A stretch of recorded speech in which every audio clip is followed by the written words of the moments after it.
The CFL, the training camp's not that long. We're probably here 3.5 weeks, and so you really need to make the days count. We've done that so far. The key to it is to sustain it and do it all the way through so that we're making the most of May. I talked to our guys on the very first day. Is our only job right now is to leave Kamloops the best football team we can be.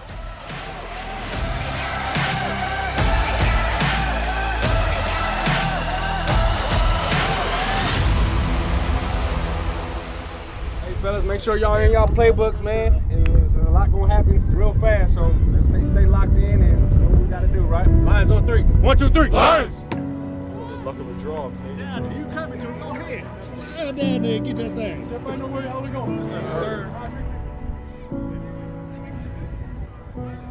Yep. Yeah, so you're allowed to bring in first-year players before the main camp starts. So we brought approximately 50 to 60 first-year players into Kamloops, into Canada, and it gives us an opportunity to look at these first-year CFL players, explain to them some of the intricacies of being in the Canadian Football League, and just gets an opportunity to see them without the veterans here, because once the veterans get here, some of these guys get lost in the mix. 1% every day. 1% better every day. Hey, let's work. Work on 3. 1, 2, 3. All our running backs are here at rookie camp, and it's the number one storyline because it's the maybe the one position that we don't know who that player is going to be, but we certainly have 5 guys that are fighting for that spot that I thought in rookie camp looked really good. Yeah, it's truly wide open. So in rookie camp, that was us just trying to get them truly prepared. We had some online meetings, but the rookie camp was just so they could see their first look at the CFL. Now rookie camp, it's 4 dogs, 1 starting spot. We're looking for a back that knows all the responsibilities in our run game, and then the biggest thing is they need to know all their roles and responsibilities, who they have in each protection, each front.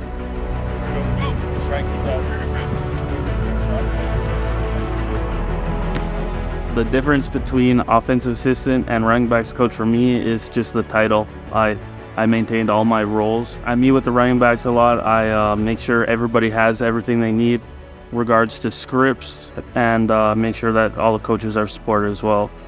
I don't know where I'd be without football, and yeah, I really love that I'm able to make a career out of it, so that's what I'm hoping to do.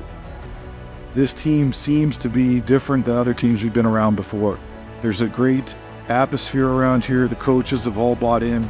The players have all bought in. And when you see such a good rookie group of guys coming in, that's going to make these decisions in the next couple of weeks really tough, which is good. Ready? There you go. There we go. One more shove. Good work, rest up. Lines on 3, lines on me. 1, 2, 3. Lines.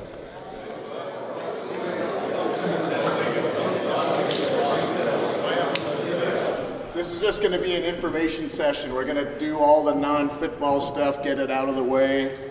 We'll have dinner in here after at 5 o'clock. Welcome to Kamloops. Just look at this room and the people that are in here. This is a special group and it starts now. So let's keep all your lockers clean, please. Right, like tape, everything goes in the garbage cans. I don't want Kamloops guys cleaning up after you guys. We're all professionals here, so let's keep the place clean.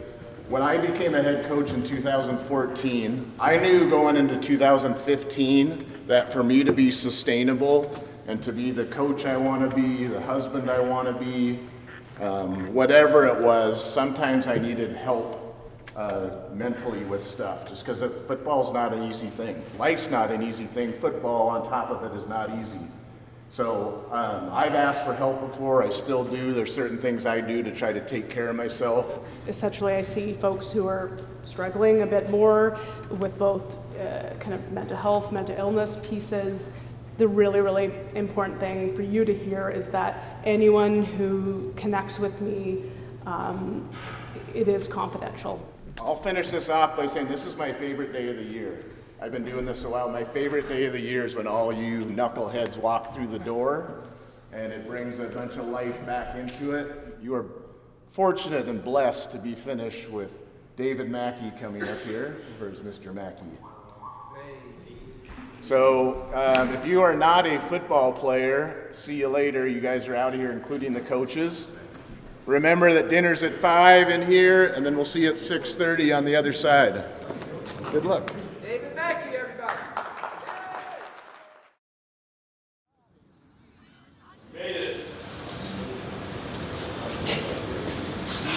First time in Cam Loops. Let's make it a great one. There you go, buddy. Yeah? Good? Yeah? I believe this is who you were last year. So let's put it on just to make sure it fits you. Shot buff and shine. Oh, too much hair. Oh, there you go. It'll loosen up because of the blood there. This is sick. But if you want me to adjust this, I have to adjust it though. I made it, Mom! Custom helmet. You no longer have to wear a dusty speed. You can actually do something cool. I love that speed. Damn! Love that. How do you work these things? I haven't worn a new helmet, so I've worn the same helmet for like 14 years. This is crazy. I look like I know what I'm doing.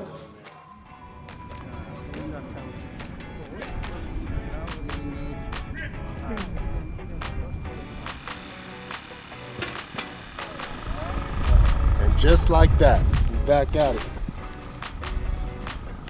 Yes, sir. It's time to play some football, coach. Where are you? You know what I mean? I'm good. How you doing? 1, 2, 3, 1, 2, 3. Here we go. It's been nice to have this veteran group. It's pretty unique to have 3 guys that have started and run a CFL offense and had success. So that's pretty unique, and I think it makes a big difference with all the players knowing that all the quarterbacks going through have a command of the huddle, command of what's going on. For us right now, it's always about learning the scheme, but understanding that we are dictating defense. It's something that I've been preaching since day one. We are dictators, all right? We're not counterpunchers, meaning that we want to establish our mold early and let you know what you can and can't do. We're not going to be counterpunchers. You know, that's for Floyd Mayweather. You know, there's only one of those guys in the world. It's huge being in now in the second year. It's more free-flowing, less stressful, and it's more so now just being in tune to the players. And now even as a coaching staff, you're more on the same page. You know what you do, you know some of the strengths and weaknesses in that sense, you know, some of the things that you value and some of the foundations that you want to set early. So.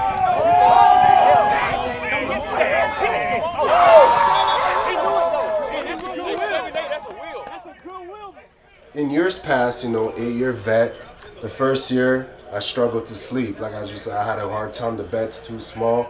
So ever since I figured, I told myself I'm gonna start bringing my own pad. So this year, I bought a pad, like a legit one. So I'm gonna just show you this pad right here. Let me pause my game real quick. This pad right here, it's like a pad or a mattress. I guess it's like a mattress. It's like a true mattress. I'll show you a pad in my bed. Yeah, he's got a pad. I got a mattress. So That's easy budget. all day, yeah. Especially with John Moran too. You know, we gotta have some snacks. This is how the big vets get down, you know?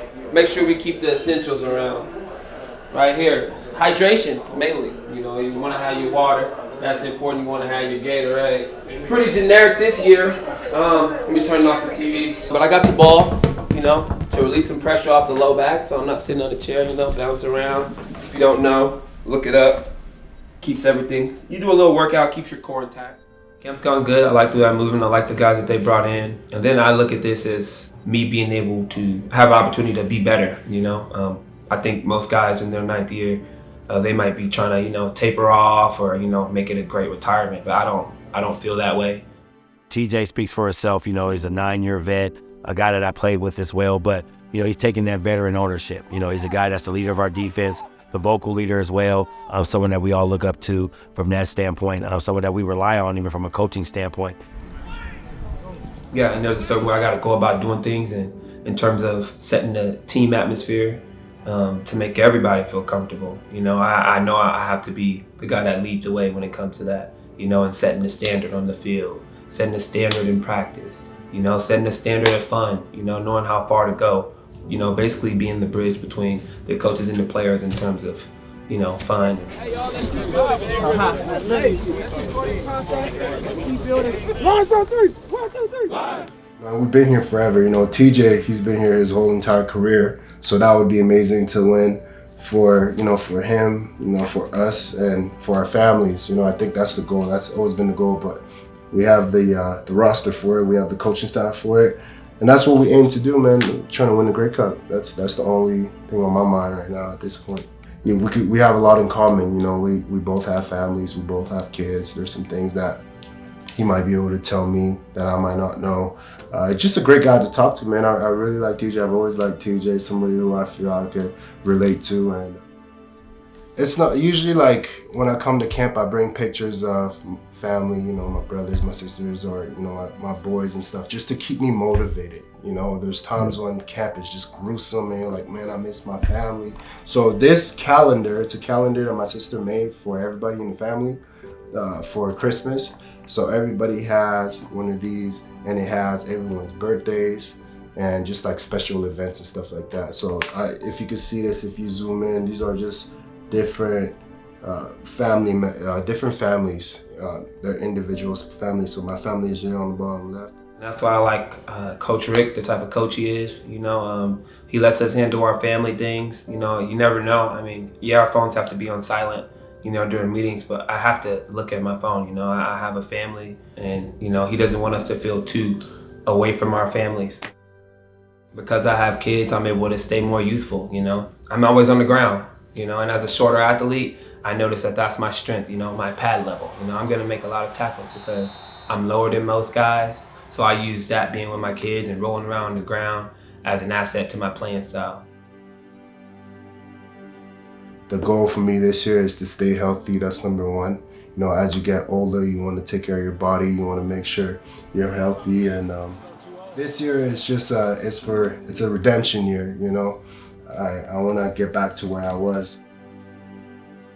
And then Bo is someone that can set the tone for us early. Athletic, rangy, a guy that also, is a guy that gets spotlighted from a Canadian depth standpoint. A guy that can play across the board.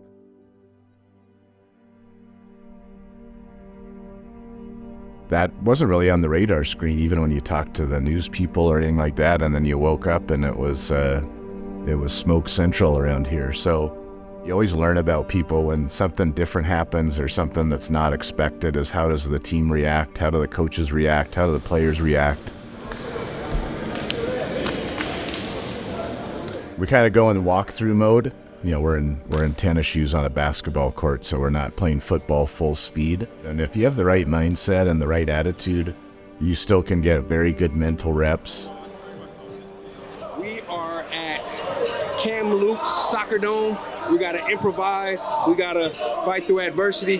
We already missed one day yesterday, so we're going to get in here and have a good time. You have a lot of moving parts. You have a lot of different people doing different things. Of all the team sports, it's definitely the most complex as far as people, body types, doing all kinds of different things. And so there's a lot of work that goes into the meeting room and the walkthrough before you even get to running a play. Every Grey Cup team go through adversity. That's all this is. Come get these feet. We looked around town of a place that we could get on some type of field turf. So they gave us a chance to put cleats on, be on field turf, and wasn't near a regulation field, but that really wasn't the point. It was to get out there and get some work in, get some individual work in, throw the ball around. I appreciate it very much, from how you do the seminars to the TSN photo shoot to dealing with this the last couple days. It's good stuff, and it actually matters, because when we face adversity, like you've been on any football team in your life, when you don't pout about it and all that, it pays off, and that means you're going to be a good football team. So I appreciate you guys for that. Before we hit the road, to have proof, and this is part of the 23 BC Lions story, that we were here in this place in November. We'll look back at this and say, we were here in Kamloops. Let's take an impromptu picture this way. Well, anything in life, when something doesn't go your way, it's easy to just hang your head and complain about it. And our guys they haven't been that way, which has been refreshing. It's almost a lesson for me. Sometimes I feel myself complaining because, I'm the guy that's worried about making sure we're getting all our work in, but they're a great example to hang around, is that they stay in a good mood. They keep working and doing their thing. And for us to get a test of that right now is definitely great. It's great in the sense that, you want to see how guys adjust. Can they make, decisions on the run? Are they going to get out of it mentally? Are they emotionally still going to be intact? And those are things that got tested just based off of weather. We're not even talking about football yet. So, when they can deal with those things now that can maybe take them out of their element, they're already away from home. They're away from family.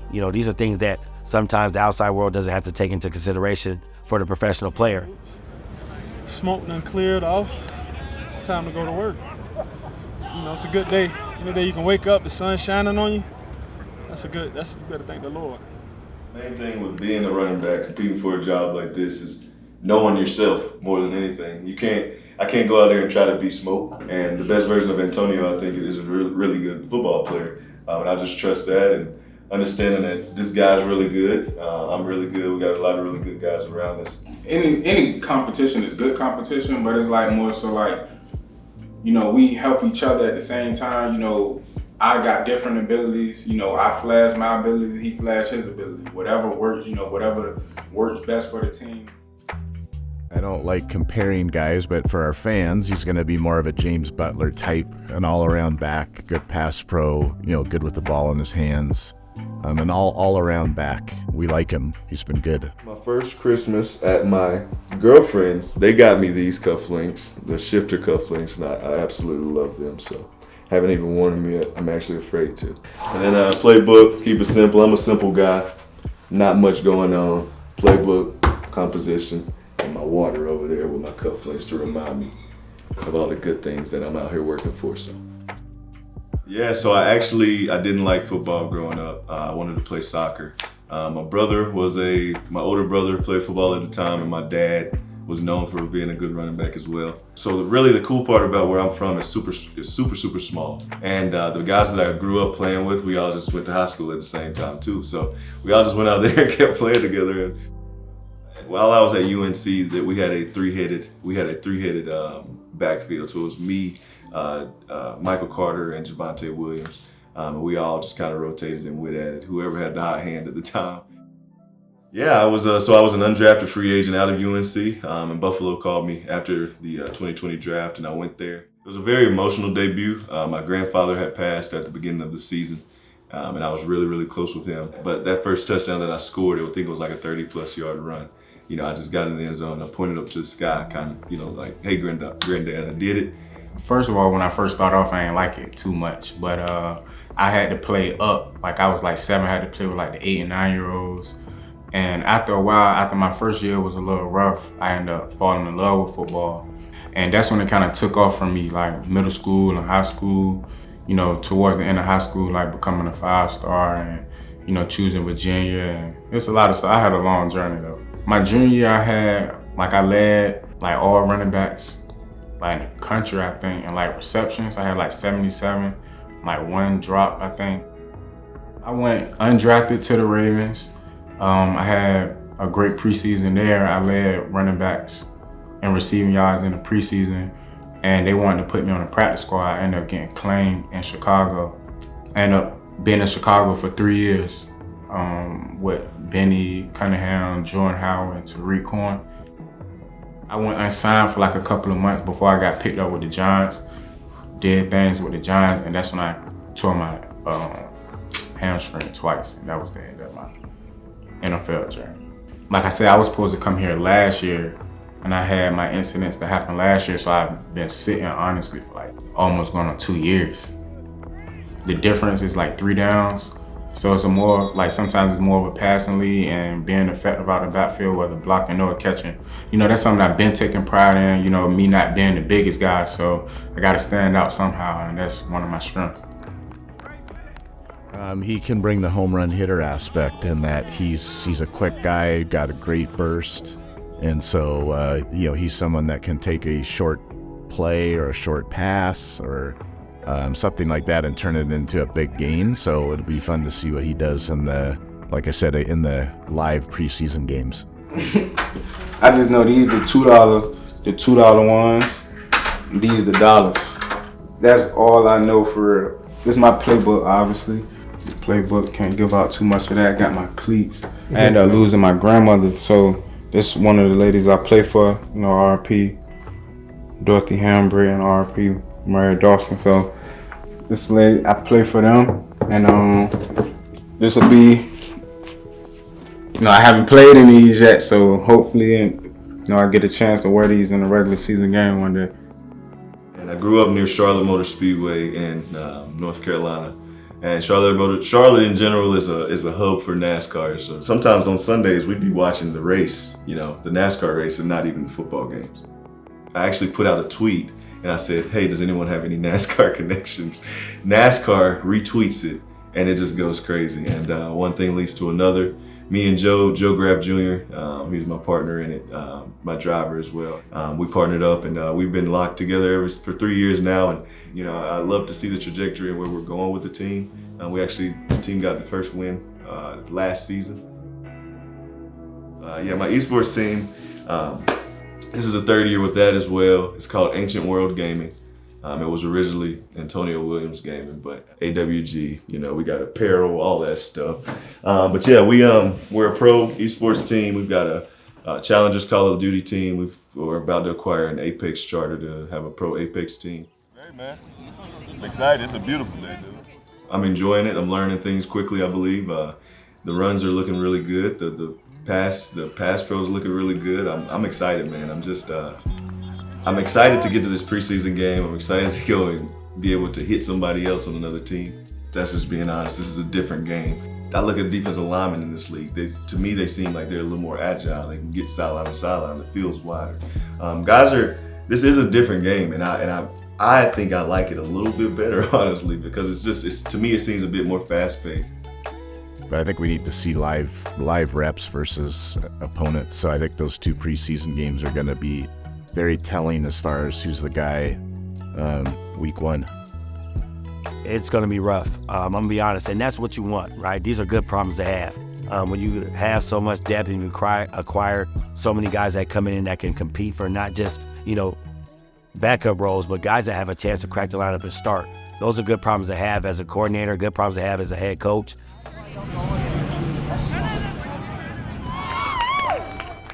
Fan Fest is just a great time. It's the one time that fans get to come out and be able to interact and engage with players for free.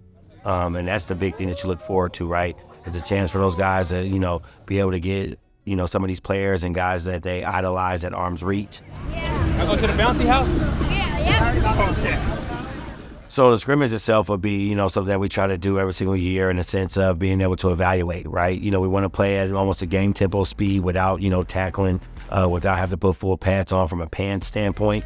But, you know, there will be some thudding, meaning that there will be some, you know, hits and things like that from that standpoint without taking anybody down. The quarterbacks are never live, but it's a chance for us to evaluate. It's a chance for us to go ahead and play with a game speed, but also it's also our first trial even as a coach to be able to get back in tune, right? You'll see guys going against one another, maybe, you know, guys that we're evaluating going against some of our ones right now, you know, that are slotted to be starters and vice versa, offensive, defense-wise. So it's a great evaluation for us at the midpoint of camp.